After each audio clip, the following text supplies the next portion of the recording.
Oh, that's got it. I'm gonna move it, they have school, they have decisions to make.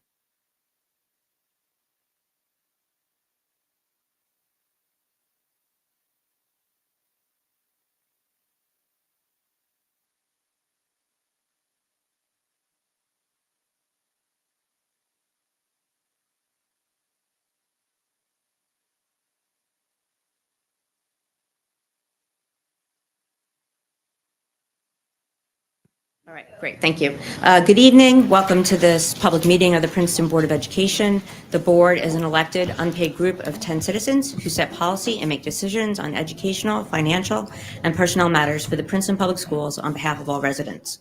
We're always pleased when members of the community attend our meetings.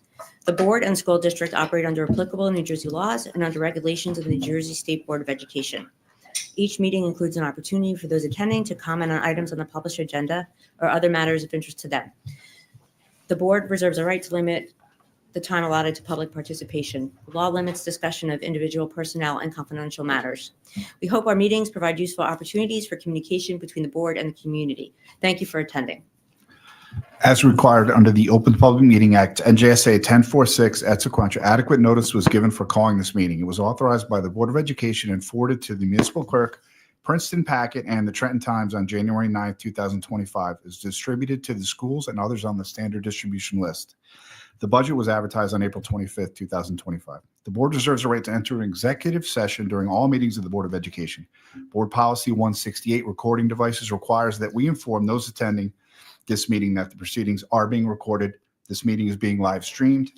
The representative of the sending district is authorized to vote on such matters that affect sending district students or affect the governance of the Princeton Public Schools, as more specifically designated in NJSA 18A38.1.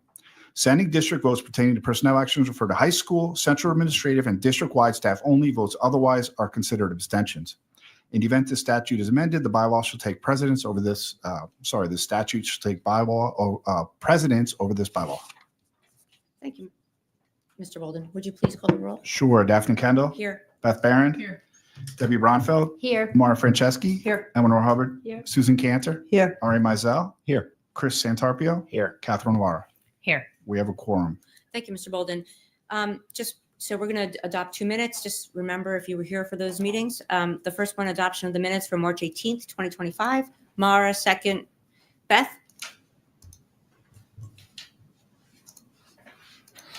Daphne Kendall. Yes. Beth Barron. Debbie Bronfeld. Abstain. Mara Franceschi. Yes. Eleanor Hubbard. Yes. Susan Cantor. Yes. Ari Mizell. Yes. Chris Santarpio. Yes. Catherine Lara. Yes.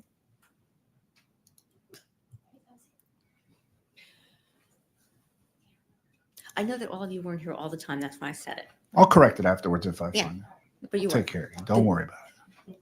This next one, I don't think so. Right? That was a special meeting 2 weeks Right. ago. No, No, 3 weeks ago. Sorry. you weren't here. Okay. Can I get a motion for the adoption of the minutes for April 9th? Debbie, second. Eleanor? Daphne Kendall. Yes. Beth Barron. Yes. Debbie Bronfeld. Yes. Mara Franceschi. Yes. Eleanor Hubbard. Yes. Susan Cantor. Yes. Ari Mizell. Abstain. Chris Santarpio. Yes. And Catherine Lara. Abstain. Thank you. Motion passes. All right, thank you, Mr. Bolden. Welcome to this meeting. We have a lot to go through tonight, including some appointments and the budget hearing. But first, we always like to remind everyone why we're here, and we are here for the kids. So we have a presentation led by Johnson Park teacher Jenna Palusa, and she's going to come up and talk to us about future problem solvers. And if you could just let us know the kids that are here and just their first names, that'd be great. Absolutely. Thank you. Okay. Let me first ask, do I have Oh, to use the district-wide, microphone? I'm sorry. I'm sorry. They told me you were from Johnson Park, but you're district. I am district, yes. The kids are from Johnson Park, you're district wide. Yes, yes. Do I have to use the microphone? I kind of like to No, you can do move whatever around you a little want. bit. Okay, fantastic. So thank you everybody for having me here tonight. So we have Caitlin Fan here tonight, who is from Johnson Park.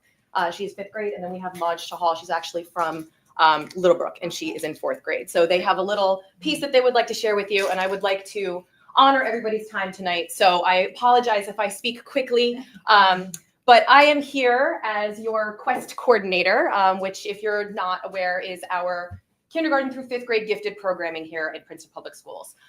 So what I would like to highlight tonight are some of the amazing accomplishments that our students have, kind of been through this year, and just celebrate them a little bit. So I'm sorry, please. Next slide. Thank you. Thank you. Okay, so the one part of the program that I am really going to highlight this evening is Future Problem Solving, which is Future Problem Solving Program International is a global academic program that teaches students to really think critically and creatively about real world issues. And basically what they do is they offer a 6-step problem solving process. It's very rigorous, very in-depth, and they offer about 4 different tracks for students to utilize this problem solving process, 2 of which we have used in Princeton Public Schools this year. We have global issues, which is, as the name suggests, more of a global view, issues that are, relevant right now, that are affecting the entire world. And they look at that and they come up with creative solutions through a futuristic lens. So things like food insecurity, rising sea levels, agricultural industry, things that are really relevant and going to be part of their future. And then community projects, which again, same problem solving process, but they are looking on a more local scale. So problems and issues that are happening right in their own backyards, in their local communities, and then developing an action plan and really getting hands-on with implementing that action plan. Next slide, please. So at the 4th grade level, we have the community projects track. That's happening at all 4 schools, all 4 elementary schools. And so just a kind of brief overview, Johnson Park, their group is called Root for Change, where they are actually continuing to work towards the problem of invasive species. And they are doing that by bringing awareness to the problem and actually working towards restoring the JP trails that are behind the school. Community Park with the Bureau of Bye Bye Bad Behavior, which they lovingly dub the BBBBB. They are working towards a student-led committee where they are coming up with creative and fun solutions to reduce unkind and unwanted behavior on the playground during recess. At Riverside, the Riverside Kicks are coming together to do another student-led program that helps new students come to Riverside, seamlessly and more comfortably, and kind of make that transition more smooth for those students. And then we have Maud, if you wouldn't mind giving us a little overview of what you were doing at Littlebrook. So, come on up, darling. Should I put this? You want them to see it? Let me want them to see too. Okay. Can we maybe put on the table? Yeah, definitely. Do it. Something in there? Did I put this one? I'm gonna put this here. Let's see if we can make that happen. All right, Maj, go ahead. Hi everyone, I'm here to talk about our team's goal to decrease the use of single-use plastics in Littlebrook Elementary. Our first step to reach that goal was to research about single-use plastics and gather as much information as we can to help us reach our goal in our project. The second step we took was we made a survey for all the kids in Littlebrook to take. We learned that Littlebrook students didn't know much about single-use plastic, so we needed to inform them of this huge problem. When we got to the state bowl, we felt nervous, but we did a great job, and we got complimented even though we were one of the youngest teams there. Even though we didn't win and go to international, we still had a great time, and it's all thanks to our teacher, Mrs. Paluska.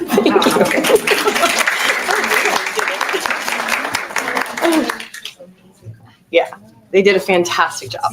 A fantastic job. Yeah, created a website, so the website is here. So excellent job. Thank you so much for sharing that. Thank you. All right, excellent. Thank you. You can go to the next slide, please. Okay, so then at the 5th grade level, we had the global issues competition. That was, again, across the different schools. And what you'll see here in these pictures is because there's one of me and so many of them spread across the district, we actually, the district was so accommodating to allow us to all travel to CP on the same day. And all 4 teams competed at the same time. And actually all 4 teams made it to the state level, which is fantastic. Yes, amazing. The topic that we studied for that particular round was nanotechnology. Oh, wow. Yeah. So I heard that and I was like, oh boy. But they did it, which was fantastic. Their future scene was centered on nanoparticle enhanced swimsuits. So yeah, very much. Next slide, please. So there we all are, all 8 teams, 26 students at the FPS NJ State Bowl back in March. We had a great time. They were so enthusiastic, had so much fun, just so proud to be there representing PPS. And my favorite part of that whole day was when one of the affiliates for New Jersey, I have been coaching this for several years prior to coming here. And when I came to Princeton, I was like, we have to bring FPS to Princeton. So they know me from prior, and they were like, oh, look at you, like putting Princeton on the map. I was like, you don't even know. And then next slide, please. The icing on the cake was when we took first place.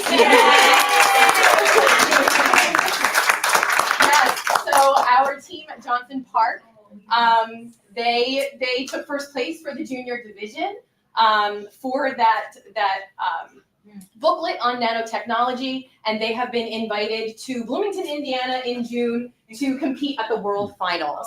So where our topic is the future of history. So we will be researching. We're actually currently researching, the preservation of history as we know it, from this standpoint. Do they get new T-shirts in June, or do they have to wear those again? Well, they're going to bring those to represent New Jersey. Okay. For sure. And actually, our very own Penelope is going to be the flag bearer for New Jersey because she is the youngest competitor for New Jersey that's going to the competition. 5th grade. Yeah. Yes. So the competition starts, I think 4th grade is the youngest that you can be, but 5th grade were the youngest winners. Yeah, absolutely. Very, very great. So this is really amazing. I mean, as you can see, all the smiles on their faces, so many different skills embedded just in this program. Communication, collaboration, research. I just have nothing but good things to say about it. And now on top of that, they have the pride of being able to represent their district and their hometown on a global scale. So really, really fantastic. One more slide, please. Okay, so I wanted you to hear from some of the stars themselves. We heard from Maj. A couple of these other students were not able to be here tonight, though they really tried. But we do have Caitlin. So Caitlin, if you wouldn't mind coming up and telling us a little bit about your experience. Thank you. So my name is Caitlin, and I'm sorry. Yeah, there you go. My name is Caitlin, and basically, I think what I learned the most from Quest is how to communicate, because there's a 2-hour time frame, and where it's I learned how to communicate with my peers, so I didn't do the same things as them and what they were working on. And then also, I think the biggest challenge that I personally faced was time management. Before the competition, when to research, and during the competition, we actually made a time management plan, organizing our time so we could put maximum effort into everything. And then lastly, I think what I enjoyed the most about it was winning because it was just because it was nice to see all our efforts pay off. Okay. Great. Thank you, Caitlin. Thank you so much. All right, thank you. Last slide. Thank you so much. To learn more about the competition, I have some links here on the slideshow. And if you want to just advance one more slide, there is a QR code for this slideshow so that you have access to those links. But thank you so much for your time tonight. Again, I am Jenna Peluso. If you have any questions about Quest or future problem solving, please don't hesitate to reach out. Thank you. So And much. let us know how it goes in June. Ms. Pelusa, let us know how it goes in June. I will. Thank you so much. Thank you. Thank you. All right. So we're going to move things around a little bit. We're going to go to the student board members' reports because they need to go to school tomorrow. Yeah. All right. Hello. There's so many good things to talk about. I feel like I wish I had more substance for you, but really there's just a lot of good news from PHS. One of the things that we kind of wanted to focus on this year that we've seen a big change in is the growth of student engagement with student council. And so we had PHS Got Talent, which was a wonderful success. We gave away like $200 in prize money, which we also raised money by doing it. So it was a net positive. And Mr. Lenahan was nice enough to judge for us, as was my brother, which was not a conflict of interest in any way. Did you win? At all. I played banjo while they were counting the votes. That way there was no issue. And then, yeah, I did give myself all the money at the end, of course. That's a joke. That's a joke. But we had a great time, and we had like so many people come out, parents and classmates. We think it'll grow next year. One of the most notable acts, this was actually the act that won. It was Kazoo Capella, and it was our, like, pretty much half the choir came and did these beautiful arrangements we've been working on all year, but each one of them had a kazoo. And it was like an angel crying in my ears. It was incredible. So that was great. We've had more kids coming to student council meetings who aren't in student council, and that's great because it means that they know that it's happening and they know that we can actually do things through student council. One thing we are working on is restructuring the actual division of roles, because right now we run as president, vice president, secretary, and treasurer, and then you get there and we're all doing the same thing. And so we're fixing that. I've suggested an authoritarian student council in which I can remain emperor for life, but I don't think Miss Lee wants that. So we're back to democracy. Well, for now. For now. For now. Yeah. Speaking of student council, so as you know, our prom is very soon. It's just over a month. So prom committee has been working very, very hard. If you didn't know, our theme this year is masquerade. Ooh. So the theme colors would be white, gold, and black. We were very thrilled about that one. And Miss Ligas, of course, we just want to give her a special shout out because she's been working so hard for prom and trying to make everything work. She's been contacting vendors and everything. So we're very excited about the final results. Also, our tower doors finally have opened. Round of applause. So I think everyone's very excited about not having to funnel through one door. We have multiple now. Or I think it's two now. I think it's two bigger doors. So I think that's very nice. And also, we have increased security. So like the IDs are now necessary and not just Power School. I did have a question about the IDs, which was outside all the bathrooms, we have a little thing where Scanner. theoretically you should be able to scan the ID. That's not being used. Are we planning on putting those in, or they're just there? No one's told us that they're going to scan kids going to the bathroom. Because Okay. they got installed. They got installed a few months ago, I believe. Unless they've always been there. I thought they got. I don't installed. think they have. I feel like they I were think new they this got year. installed a few months ago, but I don't know if they're planning on using The it. most important, I think, is the access to the doors, in and Yeah. out. Yeah. Yeah. Mhm.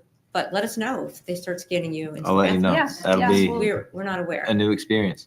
That'll be interesting. Yeah, and we And don't then- want that. We want to know where. We want to know where. I mean, the reason we're doing it is not to be Mhm. authoritarian. Right.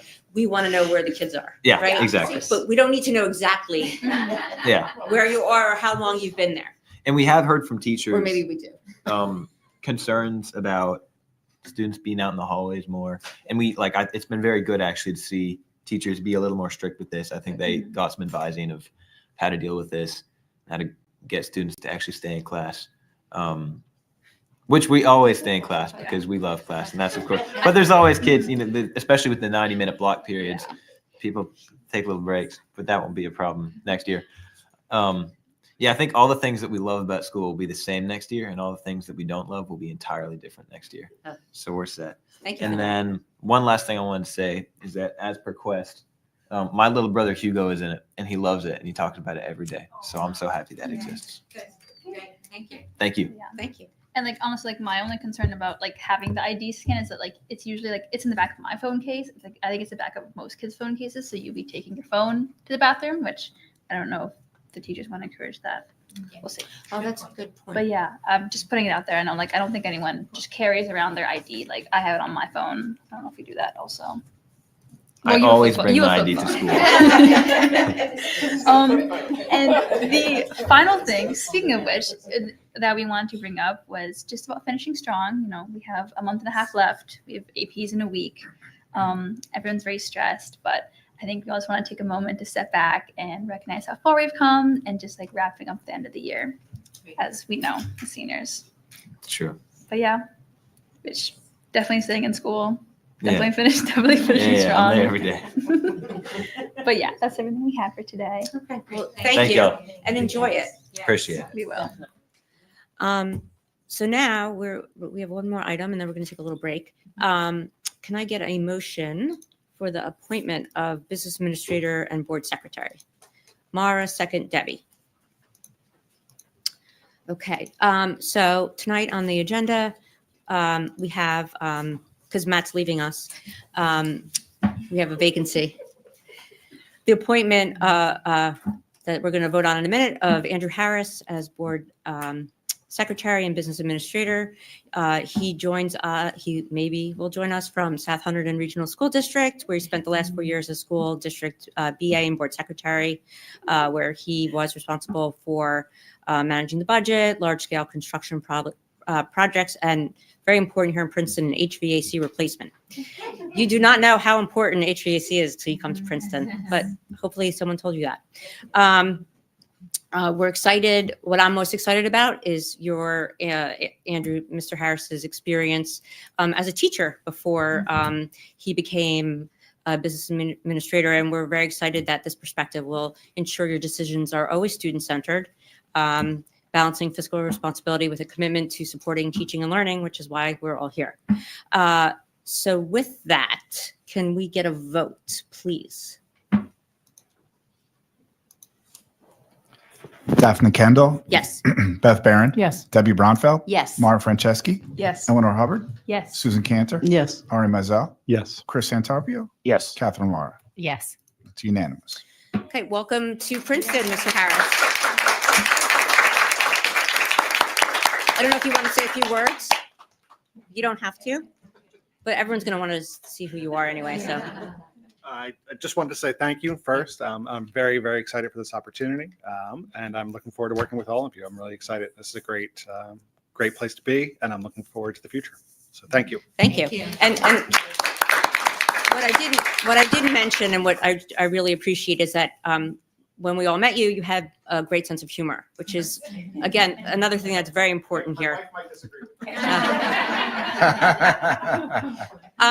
It's probably like a school district business administrator sense of humor, but that's our sense of humor too. So, we appreciate it. But we. You saying like dad jokes or something? Yeah, I've we been think accused of Matt. that in my life. We think Matt's very funny, so you'll be great. Funny looking, maybe. No. But anyway, right now we're going to take a few minutes. We're going to get a motion to adjourn. Mara, second, Susan. All in favor?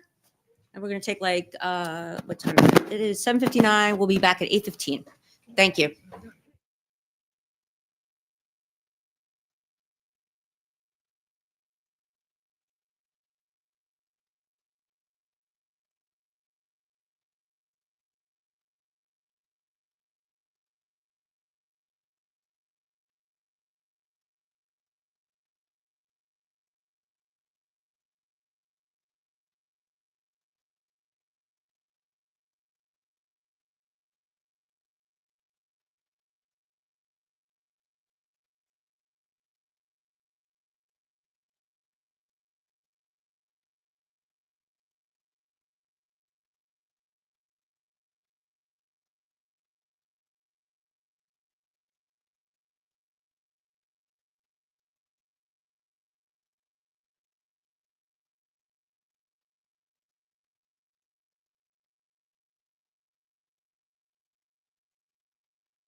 Okay. Everyone came back? Yeah. Are we good? Yep. Do we need to do any motion to Nope. go back? Great. And so Everyone came now back. we're moving on to superintendent comments with Dr. Foster. Okay.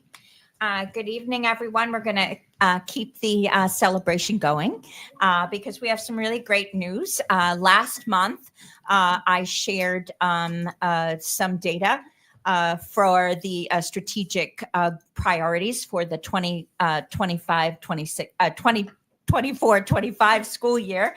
And now we're going to highlight some other data focused on our student academics. And so let me just move this a little bit. Okay. All right. I'm happy to present a review of where we are with our priorities for the 2024-25 school year. I want to begin by saying that these promising results have only happened because of the amazing efforts of the full Princeton Public Schools community. When we shine a light on what's important, our students' learning experience, it becomes an important call to action. So I always start with gratitude. I want to extend my deep appreciation to Dr. Tu, who has led this vision and led the critical and urgent work on behalf of our students. I also want to shout out to the supervisors and the building administrators who have worked collaboratively together to really take the time to review the data. Thank you to our curriculum experts, Supervisor of Elementary Education, Sarah Moore, and MTSS Supervisor Lauren Samara, who have really been instrumental in many of this year's initiatives. Of course, also, we can't neglect the instructional coaches, Dan Hardiker and Mary Ellen Waller, who've worked with classroom teachers to assist in implementing new curriculum and instructional strategies with fidelity. And kudos goes to the classroom teachers and instructional aides who really have opened their classrooms and their hearts for new ways of learning and teaching.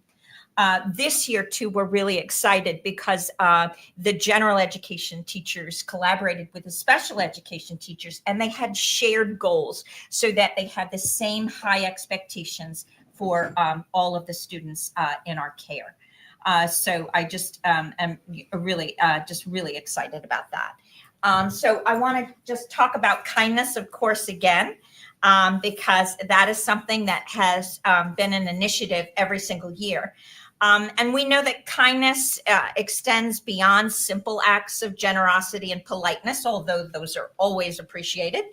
As a school district, much of the way we show kindness is to do everything we can to create a safe, positive, supportive, and inclusive learning environment for our students. For the adults, we engage in direct and honest communication, set clear and consistent expectations, identify areas of need, and with all of that said, therefore, we create that culture of kindness. So that's really important. And then I always like to highlight our mission and our promise to prepare all students to lead lives of joy and purpose as knowledgeable, creative, and compassionate citizens of a global society. I'm going to just quickly highlight the 4 priorities for the year, and we're going to talk a little bit about each one. The first year strategic goal focuses on early years, ages 3 to grade 3. And then strategic goal 2, we highlighted last month. So we're going to skip that one today and then move on to strategic goal 3, opportunity and achievement for all, and strategic goal 4, preparation for a meaningful life beyond Princeton Public Schools. So that's where we're focused today. So we're going to talk about collective priority 1 first, ages 3 to grades 3. And there were 2 specific target goals this year, one for preschool and one for the elementary schools. So the preschool we had as new IEPs were created and reviewed. The special education team worked collaboratively to craft those goals, utilizing the preschool assessment gold in efforts to better align for our preschool day and our integration. And then the elementary schools had a math goal. So let's look at the preschool data first. So if you can see that, hopefully I'm not moving too fast. Sorry, Matt. Am I? The next page, if you can go to the Oh. next one. Got it. So all areas, so you can see that the top shows the fall, the social, emotional, physical, language, cognitive, literacy, and math. And you can see the below meets and exceeds expectations. And then you can see the winter. So Dr. Nasco's been partnering with special education to review the IEPs to include developmental goals from Teaching Strategies Gold. If you notice on this slide, you'll see some of the goals for social emotional learning growth, physical development, language, literacy, and math. She has another meeting planned with all elementary child study team members in 2 weeks to review data and set future goals. But you can see that there is an increase from the fall onto the winter. Can I ask a question? Sure, please. On the winter, just stop, that's fine. Yeah. The top graph. So. The fall. Okay, sorry. Yeah. So we're, meet expectations. I mean, nobody's exceeding.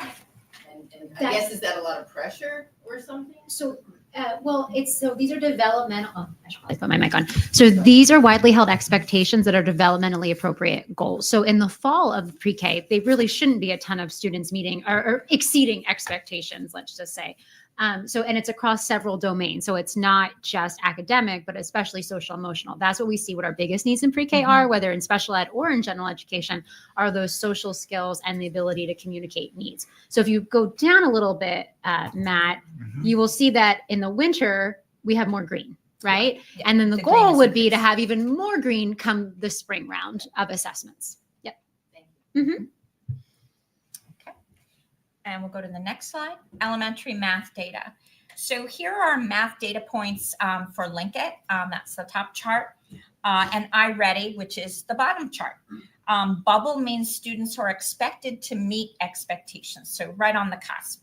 In second, third, and fifth, we've already met our 75% goal. Fourth is not quite there yet, but we will be administering the spring benchmark next month for the final data review. If you look down at the iReady math, for iReady, the two columns per color show the change from fall to winter. So you can see like 20% to 40%. Overall, we're seeing very positive trends in increasing meeting and exceeding expectations, and early on grade level, and decreasing 2-3 grade levels below expectations. Okay, we'll go to the next slide. Here's our elementary ELA data. DRA is a reading assessment, and you will see how students have grown on or above reading level from fall to winter. We expect growth to continue for the spring. We've had one round of Linkit assessment, and we'll compare winter with our spring that happens in May. For iReady, as in with math, we are seeing positive growth in meeting and exceeding expectations, and the reduction in students in the 2-3 grade levels below expectations. Okay, we'll go to the next one. So here are the next steps in the process. Math growth and data are all trending in a very positive direction. So what I want to say is there has been a lot of emphasis on professional development, and that includes our instructional coaches going in and co-teaching and modeling, and also some peer observations as well. So teachers that are confident in some of the instructional strategies open their classrooms for others to join in around math workshops and best practices. And then ELA, again, observes significant benefits from MC. Remember, that's the Orton-Gillingham multisensory approach in the K-3 classrooms, and that will be expanding the program to K-5 model in fall of 2025. So there are a lot of new initiatives for our elementary classroom teachers next fall. Our ELA program was under review with pilot implementations, and the ELA, all of that has been completed. We're excited to recommend arts and letters, and I think it's on the board agenda tonight, which is perfect timing for the 25-26 school year. Arts and Letters is a knowledge building program that emphasizes deep comprehension and aligns with NJSLA, and that's the state student learning assessment. It also may help address some of the deficits that may be identified in Lincoln. All right, so now we're going to focus on collective priority 3.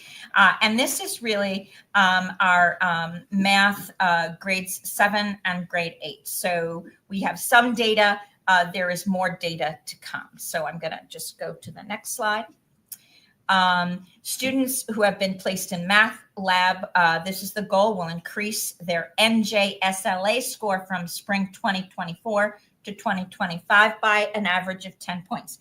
We have not administered the NJSLA just yet. It's coming up. This is the merry month of May, which is our testing month for our students. But in the meantime, they've been really working hard in that math lab to strengthen some of the skills they need. 20 students qualified to exit, and that's always a good sign. We want them to provide the support that they need, but we also then want them to be independent. So 3 students in 6th grade, 9 in 7th, and 8 in 8th grade. And then approximately a 10-point increase. And 80% better in math class. So stay tuned. And I know usually NJSLA is administered in May. The results don't come until probably right at end of July, August. And we know that we look forward to Dr. Tu's presentation. She always does.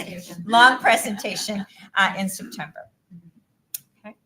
And then the secondary ELA data. This is all students at PMS enrolled in English lab will increase their score by 10 points. Students at PMS take diagnostic assessment in Linkit, 6th grade, and Common Lit. These assessments help us identify areas of strength and for growth, help develop learning opportunities to meet student needs. We also have English lab at the middle school this year to provide targeted small group support for students with reading and writing needs. The data mentioned here is for students in the English lab. And if you probably don't remember last year, but one of the ways in which we kind of maximized our personnel is we repurposed some of our personnel last year to give some support for these students in this English lab. 6th grade, 31% of students moved to being beyond grade level in Common Lit. And the majority of students scale scored increase in every grade. So again, we really want to look forward to the NJSLA, but we have some promising results so far. Okay. Next steps. Math growth and data are all trending in the positive direction again. We're happy that 20 students are exited from our math lab, and that always creates space to invite more students mid-year. Our most struggling students were invited for before school tutoring. That's the tier 3 tutoring that we are grateful for Princeton University to help fund. NJSLA boot camp is currently offered for students who exit math lab or might be close to that 750 cutoff. And then I do want to give a shout out also to Tiffany Brennan and Dr. Tu, who have really worked hard to realign the 6th through 8th grade curriculum and the placement process, which we are finding has been very successful in students' math achievement. And then ELA average scaled scores increased at every grade level. There is a boot camp also for ELA, and then the Common Lit will be administered in May. All right, secondary math data. So this, this is, okay.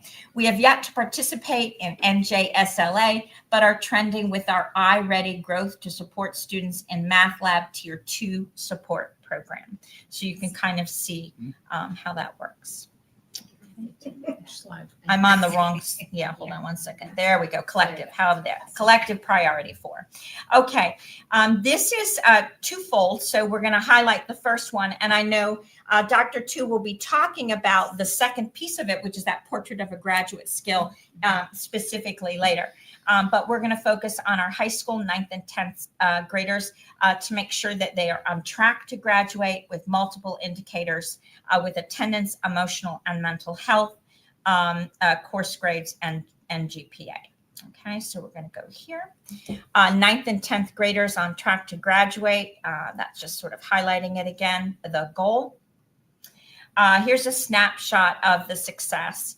One of the things that has helped with attendance is the implementation of the new bell schedule. There's a consistent 5-day rotation, so that allows students to attend class and be on time. Preservation of Tiger Time still. They've really worked hard to improve attendance monitoring in a variety of ways. And number of class cutting has decreased 12%. Okay. The successful implementation of Tier 2 Student Assistance Program. If you remember, this again was a commitment last year to take over and work on 2-tier mental health services for our students. So we had a social worker and a counselor who really worked to take groups of students to support them. And this is amazing because when we had a professional program outside contractor work with us, we did not get the amount of students that we are allowed with pupil contact time here. So this is really exciting. 1,200 plus student contact time logged by 3 to Tier 2 student assistant counselors. We have a teacher who is very passionate and founded counseling for a group of girls that has been very successful. And then also some Tier 1 students also have been benefited from the experience as well. So that will continue next year. I think on the reappointment, you'll see that support as well. Okay. Also, the success and expansion of Saturday Academy. Saturday Academy was a way to make up time in seat, get credits for classes that are missed. But I want to commend the high school and counseling staff and lots of wonderful teachers who now are giving some really targeted support in the areas of math and English language arts when they sit on Saturday. It used to be more of like what I would say is a homework time in a sense. Now they're actually doing some targeted assistance. And I love the quote, I like learning now. So sometimes that's a great, small, safe way to learn and develop some skills. And an ELA section has been added to the program this spring. So that's really good news.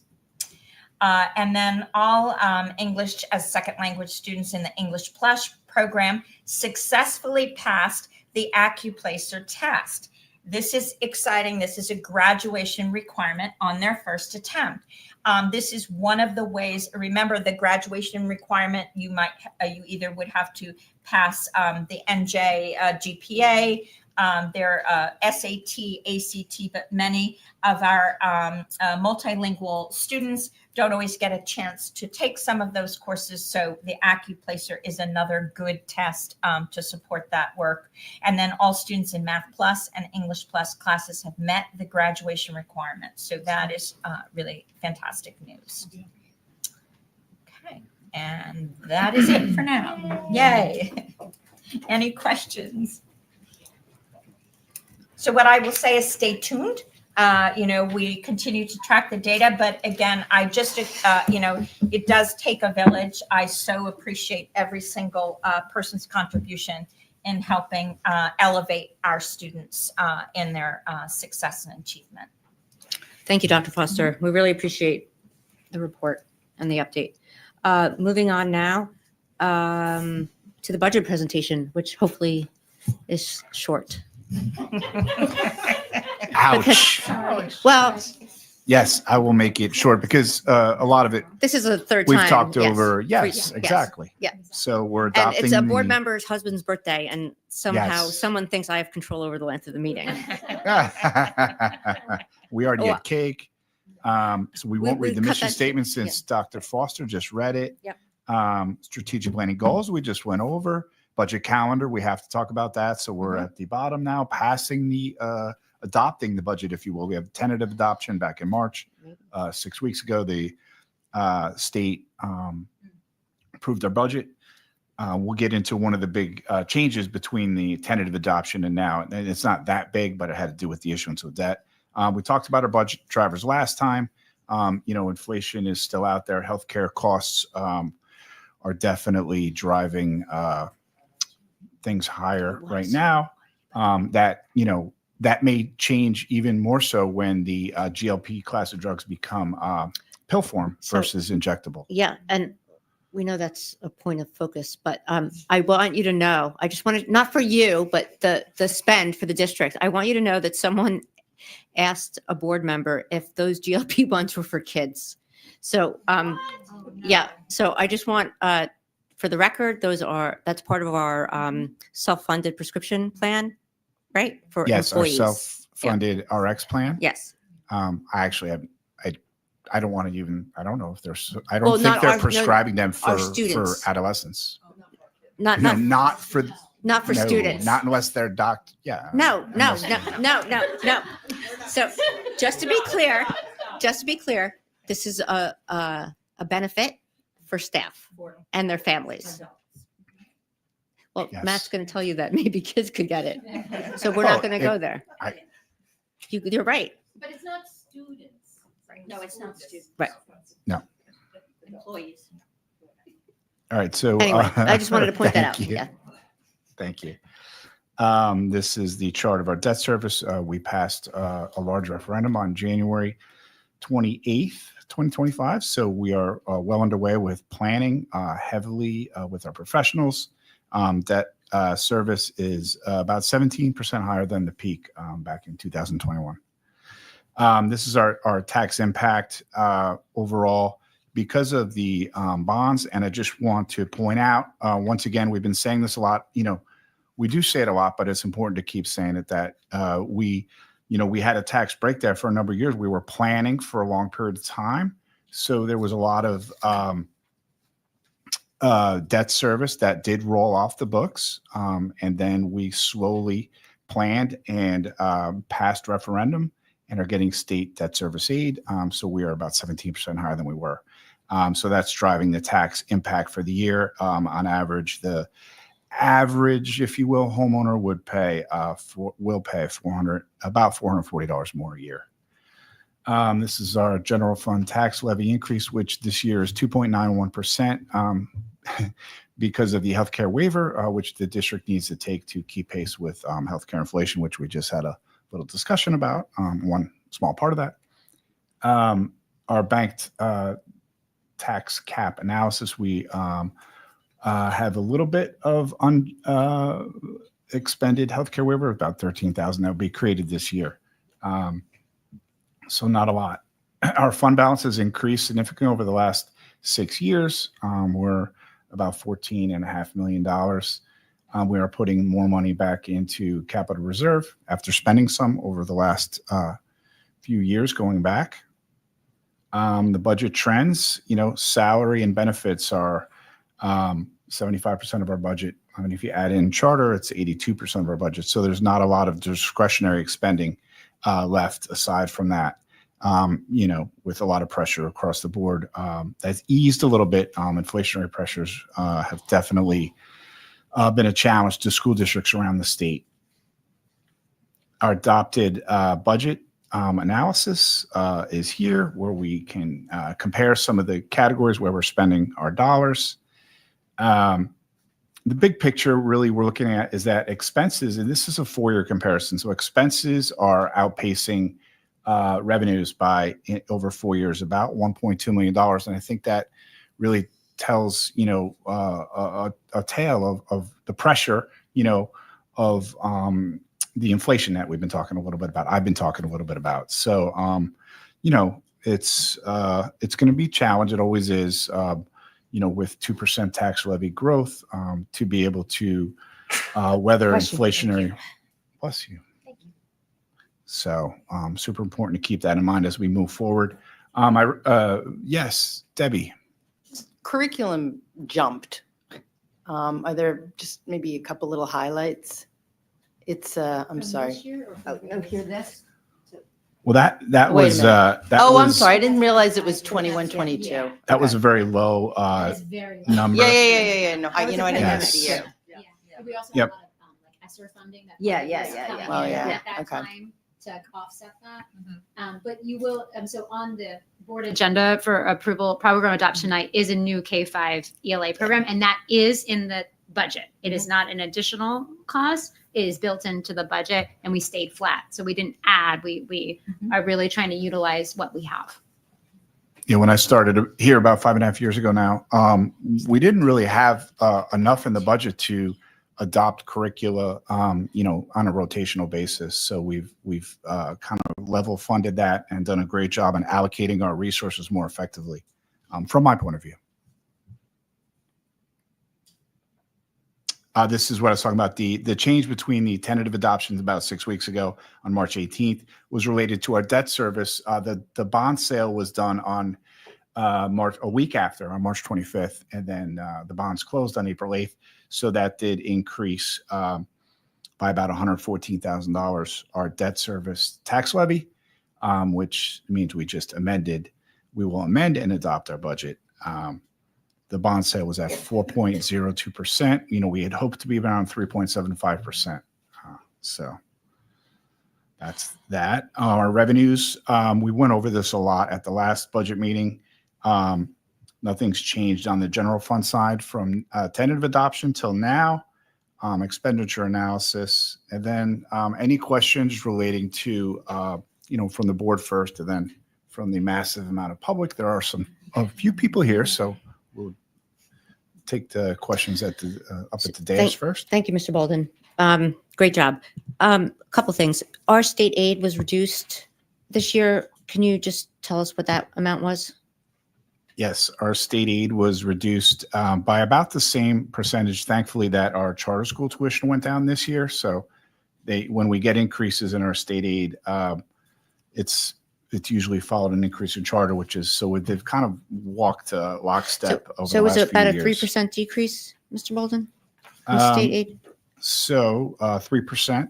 Yes, that's right. The state basically had a few categories where we fell into the 3% decrease. Mm-hmm. And there was some districts that were increased. And then a few were allowed to, not a few, but maybe like 15% were allowed to increase their tax levy beyond the 2% based on their loss of revenues from S2. But we weren't in that category. And the charter school, did the formula change, or do we just have less children going? Not less children. No? It stayed Okay. flat. The tuition rate stabilized after 2 years of increases. So it's didn't go up. Is that what you're saying? Correct. Okay. So the decrease in state aid, our increase in charter school was moderated, so it helped. Okay. And then my last question is, so the overall tax levy increase includes the funding for the operating as well as the debt service? Correct. So the number you're showing is the whole number? Correct. Great. Thank you. Great job. Thanks. Any other questions? Would you be able to just speak quickly? I mean, we've done about 4 referenda in the last 5 or 6 years. And I think, this year we see this, we did the work on capacity, so it did make a big jump in the taxes. But, in general, we've talked as a board that we don't anticipate, we've now brought the buildings up to speed. We've done the roofs, we've done all the a lot of the HVAC. So what projects we see in the future for the near future are really we'll take them out of reserves or whatever, but we don't intend to go back to taxpayers. That definitely is the plan, I think, with absolutely finalizing some projects related to the earlier referendums this summer. I just think it's important for the public to understand we've just done an enormous amount of work on the buildings and brought things up to speed. And then finally, we did the capacity referendum in January, which really allows us to expand to meet the growth of the community and welcome all those children. And I think as a committee from the operations perspective, we're grateful that the community has been supportive of all of that. But we've done the roofs, we've done the main systems of the buildings, and we hope that now we're going to be able to focus on implementing those with fidelity, and we're confident we have a great team to do that.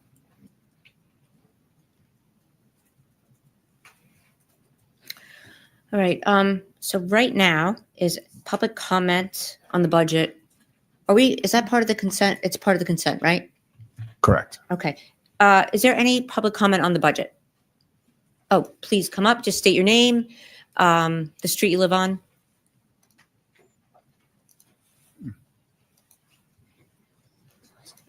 Thank you, everyone, for all your hard work on this budget. My name is Michael Sheehan. I live on Lover's Lane.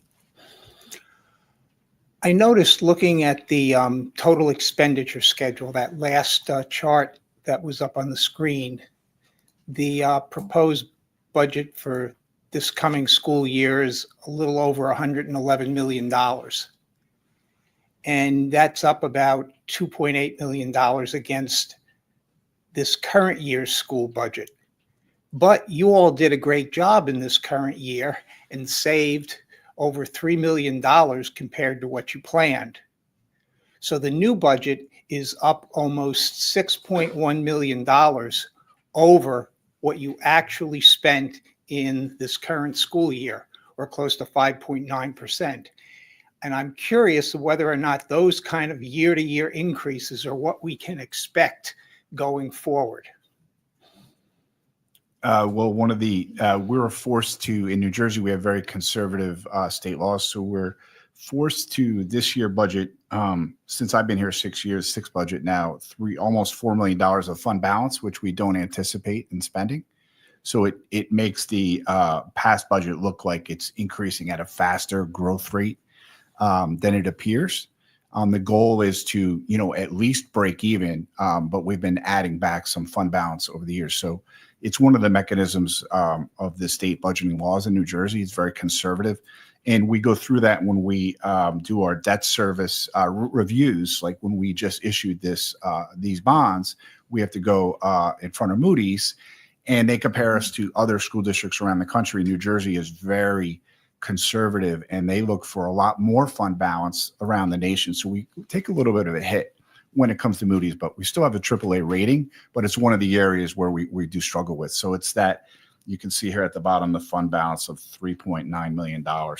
So you have to add that into your revenues. Yes. And then to create your balanced budget, your expense side has to equal the same bottom line. Exactly. And there's no flexibility on that amount of money. It has to be a figure that's up there. Yeah, I mean, there are some, games you can play to lower that number, and it just creates a little more of a challenge, because if we couldn't spend that money, I mean, we could, but if if they were recurring expenses, we'd be in a lot of trouble the following year. So it's kind of just a little nuance of the New Jersey school district budgeting model. So is it a fair conclusion then to say that the budget is a little bit higher than we expect we're going to actually use? Because that's what the experience was for this school year. Correct. Okay, thank you. You're welcome. Thank you. All right. Now, are there any other comments about the budget? No. I know there's another comment from a very patient young man. If you would like to come up and talk to us, just tell us your first name and what school you go to, please. Well, Wait, hold on. it's in an essay. Oh. It's like a speech/essay, so.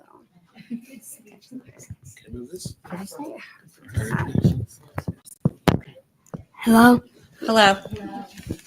Thanks, Chris. What's your name? I will say that. Okay. Good evening. I'm Teddy Sierra, a fourth grader at Riverside. Recently, the U.S. Secretary of Health, RFK Jr., made false comments about autism, like people with autism are broken, that autism is caused by vaccines, and that people with autism will never have jobs or families. But that's not true. I have autism and I'm not broken, and I hope that nobody in Princeton Public Schools believes RFK Jr.'s lies. Autism and all disabilities should be taught in the Princeton Public Schools curriculum at all grade levels because it will raise awareness, increase acceptance, and improve the quality of life for kids with disabilities. But first, here's a quote from a Changing Perspectives article called Disability Inclusion in Education. A truly inclusive environment does not value one marginalized group over another. Instead, it recognizes the unique backgrounds of all members of the community, including but not limited to cultural heritage, religion, socioeconomic status, sexual orientation, gender, disability, or any other differences. Princeton Public Schools already recognizes Autism Awareness Month, but not much. There are posters in the cafeteria that say to be kind and inclusive. Students wear blue on April 2nd, but we are never taught about the spectrum of autism. And I'm just going to skip this part because, that all people... Take your time. Kids need to be taught more about the different kinds of autism. That autism is a natural variation in the genes that you are born with, not caused by vaccines, and about successful people with autism. The lesson should also be extended to other disabilities like ADHD, cerebral palsy, blindness, deafness, dyslexia, apraxia, and more. This is important because it will teach kids how to accept people with disabilities. Accepting someone means really understanding someone for who they are and not minding their differences. I want everyone to know that people with autism and other disabilities are not tragedies, but just different, like all people. If everyone understood more about autistic people and about other people with other disabilities, they would know more about how to treat them, what their lives are like, and that they don't need to be fixed or cured. This will help kids with disabilities have a better life. When people are aware of disabilities and are accepting them, they will have friends and less bullying. Also, the teachers might be more aware because they learned about the disabilities also. Kids and teachers should know more about disabilities so they do not believe RFK Jr. is right about autism, and they choose to treat them in a nice way that is good for the kid. By knowing more about it, kids and teachers will be nicer to the kids with disabilities. This is important to me in Princeton Public Schools because I have a disability and I noticed that disabilities were not being taught, only a few people mentioning autism. When teaching about culture, we teach many different cultures to accept them better because that's what disabilities are like, a culture of differences. Princeton Public Schools must add this to the curriculum of all grades and students so that we don't have people like RFK Jr. in the future. I want to end with the district mission statement. Our mission is to prepare all of our students to lead lives of joy and purpose as knowledgeable, creative, and compassionate citizens of a global society. Adding disabilities to kids' education will make them knowledgeable and compassionate and help kids with disabilities to lead lives of joy and purpose.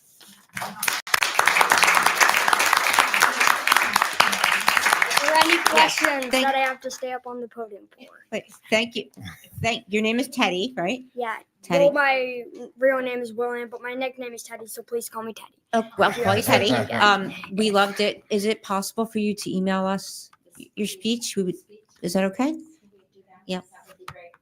So we can share it. It was really nice. Very powerful. Maybe we'll put it on the website. If you're okay with that. Fine.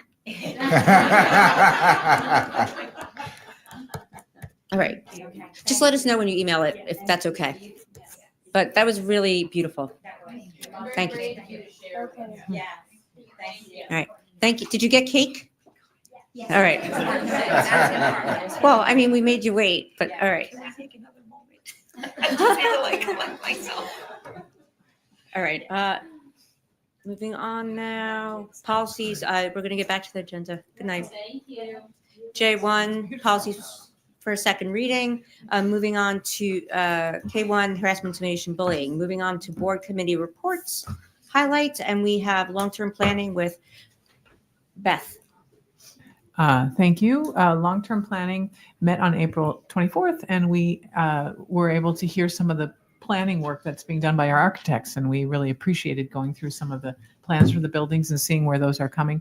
And we offered a few suggestions, and we know that those are going to continue to develop. They're being done with consultation with our administrators and our teachers and our staff and the people who are using the buildings.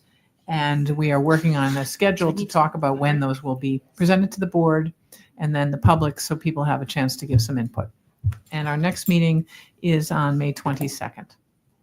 All right, next up is, thank you, Beth. Next up is operations with Susan Canner. Hi, we met on April 9th at 8 a.m. on Zoom. We began, as we usually do, going over our project reviews, which included projects still being completed from the 2022 referendum. You'll be very glad to know, Andrew, we still have a little more HVAC coming, so you'll be able to work on that this summer at the middle school, among other places. We also have referendum projects that were mentioned earlier, like the vestibule that we were really excited to get the doors in, and we saw a picture and they look amazing. So we were very happy that that finally was able to come to conclusion. This summer we'll be working on the detention basins, doing playground work, the track and field and the football field, and the softball the softball scoreboard will be among the projects this summer. And then we're going to begin the first projects of the 2025 referendum, which will be the bleachers at the high school. And as Beth mentioned, we are starting to see the work from the architects in detail so that those plans can move forward. As we always do, we discuss sustainability. And in that presentation, we discussed plans for a electric charging station and how that might be implemented. Our next meeting will be May 14th at 8 a.m. and it's open to the public. Thank you, Susan. Next up is personnel with Debbie. Yes. So personnel met on April 10th. We had the honor of meeting Andrew, who will be approved tonight. He was approved. Huh? Oh, sorry. Yeah, sorry. Okay. We had the pleasure of meeting Andrew and approving him already. John McMichael spoke to the committee to share that guidance counselors will be available again over the summer at the high school and the middle school. This is, I think, the third year the board has supported summer counseling for our families, and we know this has been really, really helpful for families during the summer to figure out what's going on. The committee discussed hiring a mental health counselor. This job description will be on the agenda tonight. And we also discussed other personnel issues. Thank you. Thank you, Debbie. Next up is policy with Beth. Thank you. Policy met on April 9th, and we talked about the second read. We didn't have any new policies, and we talked very briefly about what's going on second read. And then we actually spent a bit of time talking with the administrators about the progress that we're making in terms of our AI policy and plan, and how that's evolving, and the ways that we're trying to train our staff and administrators and even potentially the board, so that we are able to try to keep up with the development of AI and the impact on teaching and learning. And our next meeting will be on May 14th. Thank you. Next up is student achievement with Eleanor. Thank you. Student achievement met on April 11th at 10:30 on Zoom. First, we had 2 field trips to approve. One was presented by Jenna Peluso, who was here earlier, about the children from Johnson Park who are state champions and have qualified to travel to the University of Indiana Bloomington for the Future Problem Solvers team. So we are very proud of them and wish them well. And there was also a field trip for the Euro Challenge team, which I think went to semifinals in New York just yesterday. Then SAC heard that humanities and math supervisors present this summer's reading and math assignments. As usual, the math assignments are optional, and the K-5 reading assignments are recommendations. But our middle school and high school students do have required readings to complete over the summer. Then our supervisor of counseling, John McMichael, shared an update about Tier 2 mental health supports at PHS, which we also heard about today in Dr. Foster's presentation. After that, we went into closed session. 2 items from our closed session are on the agenda for approval tonight: the adoption of arts and letters as the new K-5 ELA curriculum, and the approval of a partnership with Catholic Charities, which is being funded by New Jersey statewide student support services. These mental health services are free for Mercer County students, and will allow us to increase the support that's available to students in our elementary schools. And it's important for people to realize that despite the name Catholic Charities, they are not religious in nature, and they are open to students regardless of their background. And our next meeting will be on May 16th at 10:30 on Zoom, and members of the public are welcome to attend.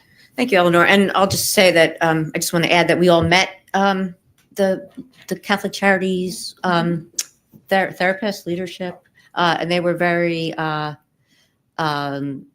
personable and I believe in line with the values that our district I got the has. impression they were very open and very culturally sensitive. Yeah. Yep. All right. Thank you for that. And next up is, do you have a comment on equity? When's the next meeting? It's in June. I was gonna comment next month. June what? Sorry, June 9th Yeah. Yes, June 9th on Zoom. on Zoom at 6 o'clock. Okay. So maybe we have to change time. Okay, that might be subject to, we'll update the board next month. Moving on now to M1, M personnel retirements.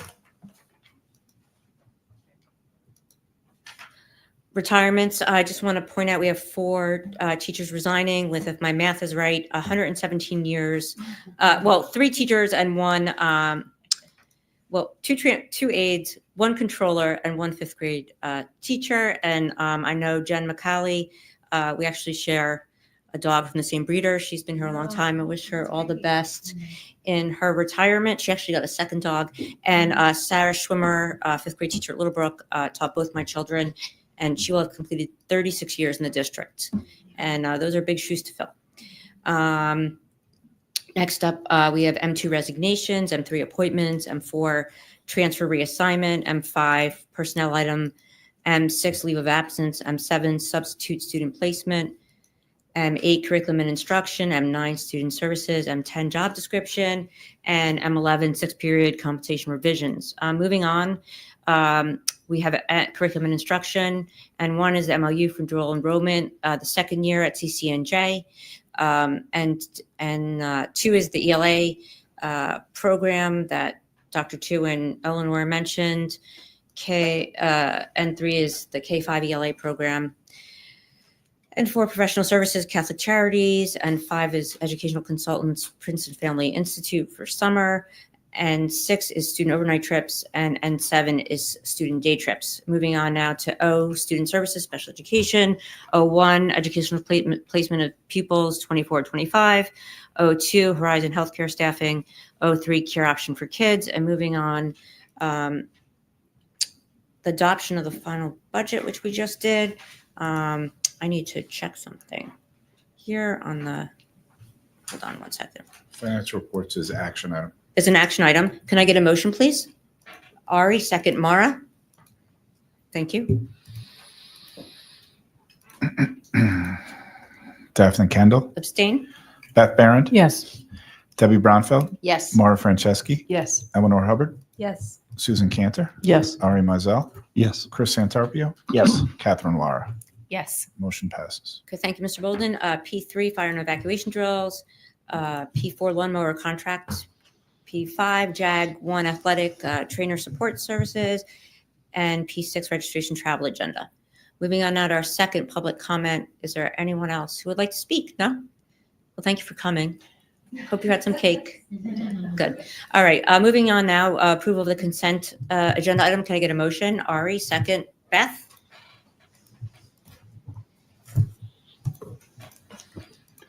Daphne Kendall, Yes. Beth Barrett, Yes. Debbie Bronfeld, Yes. Maura Franceschi, Yes. Eleanor Hubbard, Yes. Susan Cantor, Yes. Ari Mizell, Yes. Chris Santarpio, Yes. Catherine Lara. Yes. Consent agenda passes. All right. Thank you, Mr. Bolden. Great job on the budget. Thank you. And really great job on the brevity. After 6 years, you finally shortened it down. Are you saying I'm long-winded? You're passionate. High maintenance and long-winded? Oh, you are. It's a joke, sorry. And very witty. Yes. But we'll miss you. But I think we have a good person to fill your shoes. Yes, it Yes. seems as such. Yeah. Hopefully Welcome aboard. Hopefully he's not as cranky. All right. I can be cranky on occasion. I'm very self-aware. Oh, like I just want to hug you. All right. Our next meeting is next Tuesday, May 6th at 6 o'clock. It's our tenure reappointment hearing. And with that, can I get a motion to adjourn? Beth, second. Chris, all in favor? All right. Have a good night.